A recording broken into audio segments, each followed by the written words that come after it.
ನಮಸ್ಕಾರ ಸ್ನೇಹಿತರೆ, ಇವತ್ತು ಎಗ್ ಮಸಾಲ ಮಾಡೋದ್ರ ಬಗ್ಗೆ ತಿಳಿಸ್ಕೊಡ್ತಾ ಇದ್ದೀನಿ.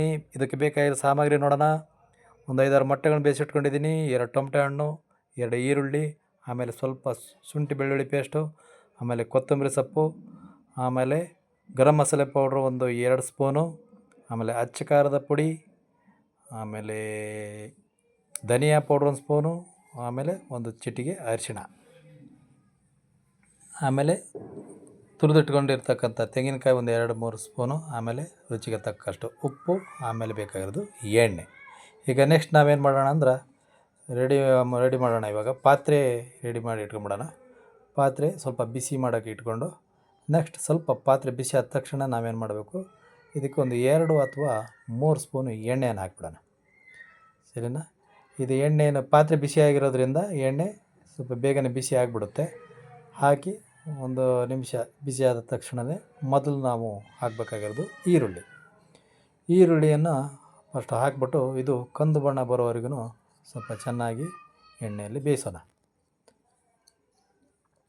ನೋಡಿ, ಈ ರೀತಿ ಎಣ್ಣೆಯಲ್ಲಿ ಸ್ವಲ್ಪ ಈ ರೀತಿ ಬೇಯಿಸೋಣ. ಆಮೇಲೆ ಇದಕ್ಕೆ ಶುಂಠಿ ಬೆಳ್ಳುಳ್ಳಿ ಪೇಸ್ಟನ್ನು ಹಾಕೋಣ. ಅದನ್ನು ಅಷ್ಟೇ ಸ್ವಲ್ಪ ಮಿಕ್ಸ್ ಮಾಡಿಬಿಟ್ಟು ಅದರಲ್ಲಿ ಸ್ವಲ್ಪ ಎಣ್ಣೆಯಲ್ಲಿ ಬೇಯಿಸೋಣ. ನೆಕ್ಸ್ಟ್ ನಾವು ಮಾಡಬೇಕಾಗಿರೋದು ಟೊಮೆಟೊ ಹಣ್ಣು. ಇವಾಗ ಟೊಮೆಟೊ ಹಣ್ಣು ಹಾಕೋಣ. ರೆಡಿಯಾಗಿರ್ತಕ್ಕಂಥ ಟೊಮೆಟೊ ಹಣ್ಣು ಹಾಕಿ ಇದು ಆಗುವವರೆಗೂ ಬೇಯಿಸಬೇಕು. ಅಂದರೆ ಚೆನ್ನಾಗಿ ಬೇಯಬೇಕು.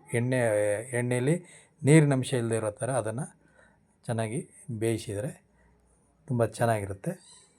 ನೆಕ್ಸ್ಟ್ ಇದಕ್ಕೆ ನಾವು ಮಸಾಲೆ ಪದಾರ್ಥಗಳನ್ನು ಏನು ರೆಡಿ ಮಾಡ್ಕೊಂಡಿದ್ದೀವಿ ಇದನ್ನೆಲ್ಲ ಹಾಕಿಬಿಟ್ಟು ಮಿಕ್ಸ್ ಮಾಡೋಣ. ಚೆನ್ನಾಗಿ ಅದರ ಜೊತೆಗೆಲ್ಲ ಮಿಕ್ಸ್ ಮಾಡಬೇಕು ಚೆನ್ನಾಗಿ. ಆಮೇಲೆ ಇದಕ್ಕೆ ನಾವು ಸ್ವಲ್ಪ ಕೊತ್ತಂಬರಿ ಸೊಪ್ಪನ್ನು ಏನು ರೆಡಿ ಮಾಡ್ಕೊಂಡಿದ್ದೀವಿ ಅದನ್ನು ಹಾಕಿಬಿಡೋಣ. ಓಕೆನಾ? ಹಾಕಿಬಿಟ್ಟು ಇದಕ್ಕೆ ಸ್ವಲ್ಪ ನೀರನ್ನು ಹಾಕಿಬಿಟ್ಟು ಒಂದು 2 ಅಥವಾ 3 ನಿಮಿಷ ಕುದಿಸೋಣ. ಚೆನ್ನಾಗಿ ಕುದಿಸ್ಬಿಟ್ಟು ಇದಕ್ಕೆ ರುಚಿಗೆ ತಕ್ಕಷ್ಟು ಉಪ್ಪನ್ನು ಹಾಕಬೇಕು. ಇವಾಗ ನಮಗೆ ಎಷ್ಟು ನೋಡ್ಕೊಂಡು ಹಾಕಿ, ರುಚಿಗೆ ತಕ್ಕಷ್ಟು ಉಪ್ಪನ್ನು ಹಾಕಿಬಿಟ್ಟು ಸ್ವಲ್ಪ ಮಿಕ್ಸ್ ಮಾಡಿ 1 ನಿಮಿಷ ಬೇಯಿಸಿ. ಆಮೇಲೆ ನಾವು ರೆಡಿ ಮಾಡಿಟ್ಕೊಂಡಿರ್ತಕ್ಕಂಥ ತೆಂಗಿನ ತುರಿ ಅದೊಂದು 2 ಅಥವಾ 3 ಸ್ಪೂನ್ ಸಾಕು. ಜಾಸ್ತಿ ಹಾಕಬೇಡಿ, ಸ್ವೀಟ್ ಆಗಿಬಿಡುತ್ತೆ. ಒಂದು 2-3 ಸ್ಪೂನ್ ಆದರೆ ಚೆನ್ನಾಗಿರುತ್ತೆ. ಇದನ್ನು ಹಾಕಿಬಿಟ್ಟು ಚೆನ್ನಾಗಿ ಮಿಕ್ಸ್ ಮಾಡಿ. ಇದೆಲ್ಲ ಆದಮೇಲೆ ನೆಕ್ಸ್ಟ್ ಉಳ್ಕೊಂಡಿರೋದು ರೆಡಿ ಮಾಡಿಟ್ಕೊಂಡಿರೋ ಮೊಟ್ಟೆಗಳನ್ನು ನಾವು ನಿಧಾನವಾಗಿ ಒಂದೊಂದಾಗಿ ಹಾಕಿ ಮಸಾಲೆ ಜೊತೆಗೆ ನಿಧಾನವಾಗಿ ಮಿಕ್ಸ್ ಮಾಡೋಣ. ನೋಡಿ ಸ್ನೇಹಿತರೆ, ಇದು ರೊಟ್ಟಿ, ಚಪಾತಿ, ದೋಸೆ ಇನ್ನಿತರ ರೈಸಿಗೂ ತುಂಬ ಚೆನ್ನಾಗಿರುತ್ತೆ ತಿನ್ನಲಿಕ್ಕೆ. ನನ್ನ ವಿಡಿಯೋ ನಿಮಗೆ ಇಷ್ಟ ಆದರೆ ದಯವಿಟ್ಟು ಶೇರ್ ಮಾಡಿ, ಲೈಕ್ ಮಾಡಿ, ಸಬ್ಸ್ಕ್ರೈಬ್ ಮಾಡೋದನ್ನು ದಯವಿಟ್ಟು ಮರಿಬೇಡಿ.